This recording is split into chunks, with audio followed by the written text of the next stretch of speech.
Du jour de Pâques, de la Pâque chrétienne, un événement incompréhensible pour l'homme.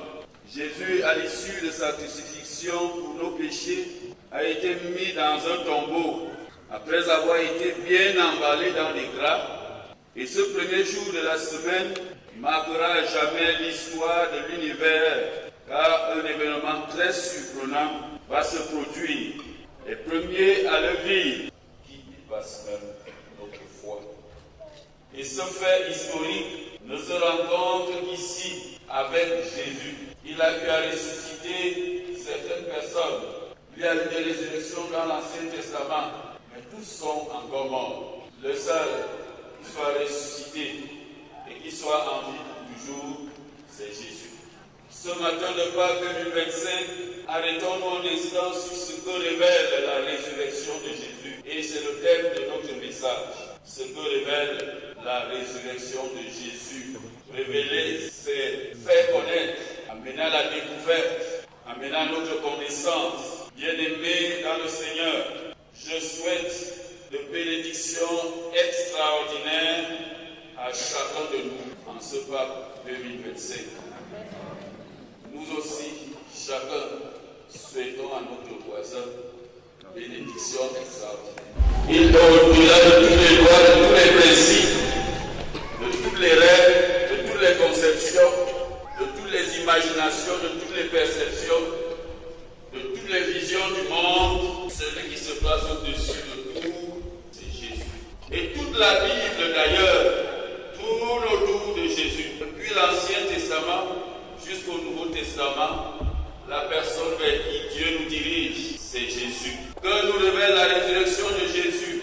Beaucoup de choses certainement, quatre sur lesquelles je voudrais que nous nous arrêtions à partir de notre texte et un peu au-delà de notre texte. Premièrement, la résurrection de Jésus révèle que Dieu est satisfait. Dieu est satisfait. Le cœur de Dieu est content. Dieu est satisfait. Il a dit sur la croix, tout est accompli. Et Dieu, en Ésaïe 53, verset 12, déclare: c'est pourquoi je lui donnerai une part avec la multitude. Il partagera le butin avec les puissants, parce qu'il s'est livré lui-même à la mort, et qu'il a été compté parmi les transgresseurs. Alors il a porté le péché d'une multitude, et qu'il est intervenu pour les transgresseurs. Jésus.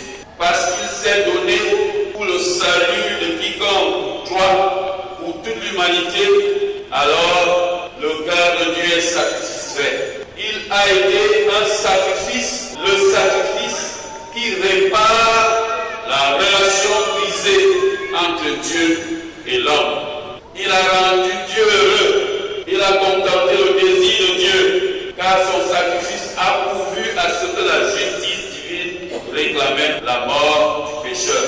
Christ est mort pour nous, à notre place. C'est pour cela que Dieu l'a ressuscité, parce que son œuvre a été jugée parfaite par Dieu. Jésus est donc l'homme qui a satisfait le cœur de Dieu, celui que nous devons imiter, de qui nous devons apprendre comment satisfaire et rendre Dieu heureux, faire sourire Dieu. Car dit la parole, fais de l'Éternel tes délices et il te donnera ce que ton cœur désire. C'est-à-dire que quand l'Éternel se trouve dans les délices de ton cœur, alors lui-même met à ton service son pouvoir, sa puissance et son amour. Il n'y a donc maintenant aucune condamnation pour ceux qui sont en Christ Jésus. Dieu est satisfait. Ne crains plus, ne te culpabilise plus. Jésus a payé le prix et Dieu est satisfait. Alors, jouis des grâces que Dieu t'accorde par cette œuvre de Jésus. Cesse d'être comme cette femme qui porte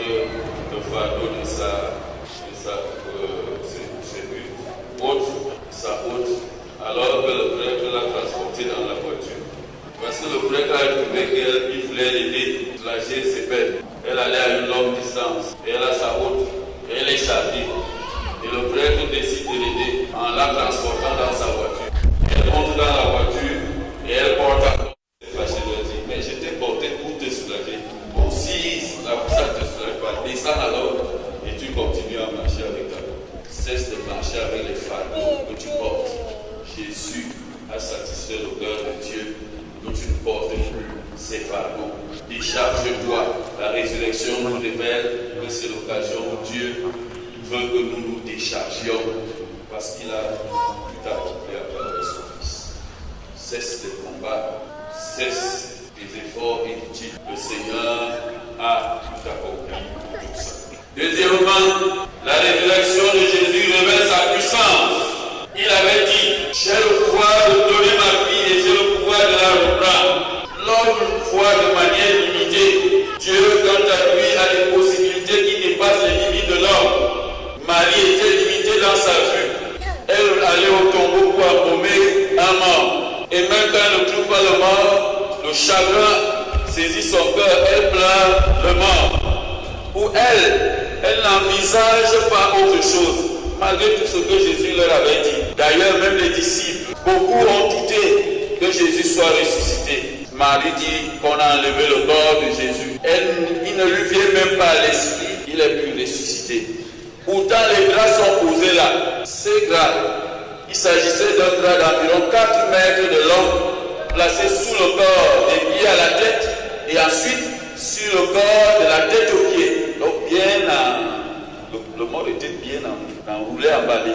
Et il y avait aussi des bandes qui reliaient les deux pans du glas. En outre, le visage du mort était enveloppé dans un linge, à part, appelé le suaire. Certains ont certainement entendu parler du seul suaire, parce que certains ont estimé qu'ils ont trouvé ce suaire de Jésus et ils l'ont mis dans un musée. Et ce suaire passait sous le menton et sur la tête. Donc, s'il avait été volé, tout ce linge ne serait pas présent dans la tombe. Car ce linge présent montre qu'on a pris du temps à enlever ce linge et le poser au lieu où était le corps. Ainsi, dans l'immédiat de Jésus, il y avait 4 choses qui pouvaient le maintenir captif. Il y avait les bandelets coupants qui traduisaient quelqu'un d'attaché, de lié, de muselé. Je ne sais pas si tu en fais partie dans ta vie. Peut-être que ta vie ressemble à une vie qu'on a attachée, qu'on a liée, on a attaché au village. Donc on l'a attaché, dit-on. Peut-être que sans cesse on cherche à te museler dans ton lieu de service ou même dans ta famille. Ensuite, il y avait le tombeau, fermé par une grosse pierre, difficile à rouler. Comme certains peuvent aussi voir dans leur vie une vie qui est comme enfermée dans une sorte de gouffre, dans une situation où ils ne peuvent pas sortir. Et ils se demandent bien comme les femmes se demandaient, qui nous roulera la pierre? Et il y avait des soldats postés pour garder le tombeau. Et les soldats peuvent traduire les combats de ta vie, dans lesquels tu es engagé des guerres qui s'élèvent contre toi. Et il y avait la mort elle-même, la mort. Parce que tu pouvais échapper à tout ça. Mais la mort elle-même était là. Un état d'absence de vie. Face à toutes ces 4 choses qui pouvaient maintenir Jésus, mais Jésus est si puissant que rien de tout cela n'a pu le maintenir captif, enfermé, immobilisé, sans vie. La puissance de Jésus est celle de la délivrance. La résurrection de Jésus est la délivrance de nos captivités, des lieux d'enfermement où notre existence est comme condamnée, des guerres auxquelles nous faisons face, de tout ce qui est mort dans notre vie. Jésus vient de ressusciter. Saisissez donc la puissance de Jésus ressuscité et laissez-le ressusciter les domaines morts de votre vie. Est-ce votre foyer qui est comme mort? L'amour est mort. On a enterré l'amour dans certains foyers. On a bien entouré dans des bandeaux et on a enfermé avec une grosse pierre. Dans certains foyers, pour qu'on arrive à l'amour, c'est compliqué. C'est devenu, comme quelqu'un avait dit, c'est passer du miel au citron. Drum et pour certains du Sud-Drum au Bitacola. Si c'est le cas pour vos foyers, votre foyer, chers frères, chers sœurs, ne partez pas d'ici sans saisir la puissance de la résurrection du Christ, de l'amour ressuscite dans votre foyer. Il y a des frères qui ne se saluent, des sœurs. On ne sait pas ce qu'ils font, ou un malentendu, ou quoi que ce soit. Oubliez-vous que dans nos langues, on dit que le frère ou la sœur est comme le sang de la langue. Même si tu le rejettes comment, tu finiras par avaler un peu de sang. Bien-aimés, si vous avez brisé les relations entre vous, dans votre famille, voici le jour que Dieu a prévu pour que vous rentriez aujourd'hui, que vous appeliez le frère que vous n'avez pas appelé depuis des mois, depuis un an. J'ai dit, vous n'êtes pas allé depuis 5 ans. Il faut briser cela, il faut vous réconcilier. Que tes limites ne limitent pas ta foi, pousse ta foi au-delà de tes limites. Saisis et crois à la puissance de Dieu qui fait des choses au-delà de notre portée. Adnan, rien ne t'enfermera, ne te limitera tant que tu t'attaches au ressuscité. Consistoire Yaoundé, le ressuscité va te porter vers de puissantes victoires. Cameroun, que la puissance de la résurrection te touche en cette année électorale, année de toutes les attentes, de tous les espoirs. On espère que notre remaniement, le gouvernement tout tard. On attend.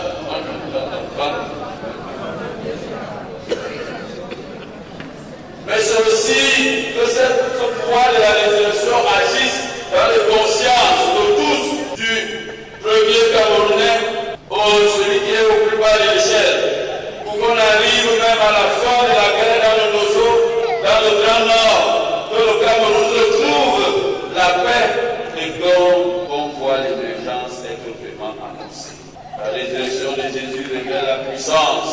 Il dira plus tard, tout pouvoir m'a été donné dans le ciel et sur la terre. Troisièmement, la résurrection de Jésus révèle des relations nouvelles.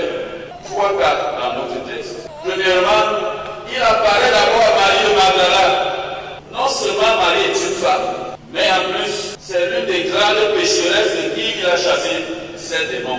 Pas qu'une femme soit négligée, mais dans la société de l'époque, une femme ne peut pas être celle qui porte un message aussi important et qui va le dire aux hommes. Vous voyez comment Jésus, dans sa grâce incommensurable, fait des relations nouvelles. Il se révèle à cette femme. Celle de qui les gens disaient, s'il savait qui est cette femme, il ne la toucherait pas. Mais parce qu'il a satisfait le cœur de Dieu et cette femme a été délivrée par le lait, elle devient un instrument puissant de la grâce. Là où le péché a abondé, la grâce a surabondé. Et Marie de Magdala en est bien le témoin. Tout était fait pour l'exclure, mais la grâce brise les barrières. Jésus intègre les exclus, les sous-estimés, qui se tournent vers lui et qui changent. Il ne faut pas paresseusement compter sur Jésus en disant que Jésus est venu pour les pécheurs. Et même si je pêche, Jésus est venu pour les pécheurs. Non, pour ceux qui se sont tournés vers lui. Pécheurs, tu as ta place dans le royaume du Christ, dans le cœur de Jésus. Deuxième relation ici, ses disciples. Ces disciples passent à une étape supérieure d'intimité par la seule grâce du Seigneur. De serviteur à ami, il y a quelque temps, et maintenant d'ami à frère. Il y a quelque chose de fort et de puissant ici. Va dire à mes frères, dit Jésus. Jésus est le Fils unique de Dieu, mais il fait de ses disciples les enfants de son Père. Donc, Jésus n'a pas peur des implications de cela. Vous savez, l'une des implications fortes de cela, c'est que ses disciples deviennent donc co-héritiers avec Christ. Donc, Jésus n'a pas peur de partager son héritage avec les autres, combien sont-nous prêts à partager. Voyez, l'amour du Christ ressuscité brise les barrières, les frontières et donne accès aux autres. Donne un peu accès aux autres. Les gens qui sont issus des foyers polygamiques, là-bas on aime la guerre. Et quand il faut partager l'héritage, ça devient un championnat. Et dès que je sais que dans une de mes familles, on attendait la lecture du testament. Quand on lit le testament, on a l'impression que ceux-ci ont été très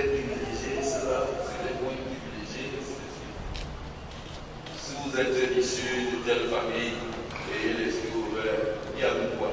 Pour héritier de Christ. Acceptez aussi que vous ayez pour héritier, partagez avec les autres. Vous savez qu'il y a des familles dans ce pays, jusqu'aujourd'hui on n'a pas pu de l'œuvre à cause des disputes. Non, il ne doit pas être ici. Parce que cette foi que nous proclamons, ce n'est pas dans les chants, ce n'est pas dans les danses, c'est dans les situations pratiques de vie. Et un objectif de relation nouvelle, où que Jésus encourage la collaboration et la relation intergénérationnelle. Jean et Pierre sont deux figures, les jeunes et les vieux. Pierre, le vieux, écrase par Jacques. Il ne le muselle pas. Et Jean, quoique plus fort, respecte la préséance. Ils ont couru. Jean est arrivé avant, mais il n'entre pas. Il attend que Pierre arrive et qu'il entre. Il faut bien qu'entre nous soit ici, entre les vieux et les jeunes, n'est-ce pas? Ça c'est dur. Ainsi, ils assurent le passage du témoin et la transmission pacifique de l'expérience, une possibilité même d'alterner pacifiquement entre vieux et jeunes, entre jeunes et vieux. Ça ne sait pas. Bien aimé, le deuxième calendrier nous impose d'y réfléchir dans nos paroisses, dans les comités, dans nos organisations et même dans nos familles. Briser les barrières comme Jésus. Quatrièmement, encore, la résurrection de Jésus révèle un envoi en mission. Le cœur engagé à la mission. Jésus dit à Marie, va vers mes frères. Marie devient donc le premier envoyé de Jésus après la résurrection. On pourrait dire le premier apôtre après la résurrection. Ça c'est le débat chez les théologiens, entre les théologiens féministes et les autres. Parce qu'on estime que Marie est le premier apôtre après la résurrection. Et le cœur engagé à la mission, Dieu ne doit nous détourner ni les épreuves, ni les commérages, ni les fausses accusations, ni les humiliations.